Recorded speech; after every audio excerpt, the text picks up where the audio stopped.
మీకు డబ్బులు అవసరం, దేనికో దానికి వాడుకోవడానికి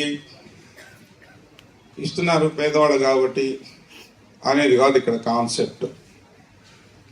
నేను ఇస్తుంది దానికోసం కాదు. ఆయన జగదీష్ గారు 4 లక్షలు ఇస్తున్నారు ఇవాళ. అంతకుముందు 5 లక్షలు 5 లక్షలు కూడా ఇచ్చారు.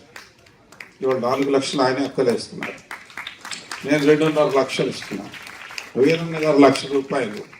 అలా ఆయన డాక్టర్ గారు 50,000 అందరు ఇస్తున్నారు. వీళ్ళంతా ఎంతో కష్టపడి, మేమందరూ కూడా ఎంతో కష్టపడి న్యాయంగా బతుకుతూ సంపాదించిన సొమ్ము. ఎక్కడ లంచాలు కాజేసి కాదు, లంచాలు తిని భూములు కబ్జాలు చేసి ప్రజల సొమ్ము తినేటటువంటి వాళ్ళని కాదు. రాజకీయ నాయకులు అంతకంటే కాదు. ఆ నికృష్ట జీవులు లంచాలు తింటూనే ఉంటారు. నికృష్టులు రాజకీయాల్లో చేరే డబ్బు ప్రజల సొమ్ము తింటానే ఉంటారు. అది మా లైఫ్ కాదు. ఈ స్టేజ్ మీద కూర్చోవడం ఎవరిది ఆ లైఫ్ కాదు.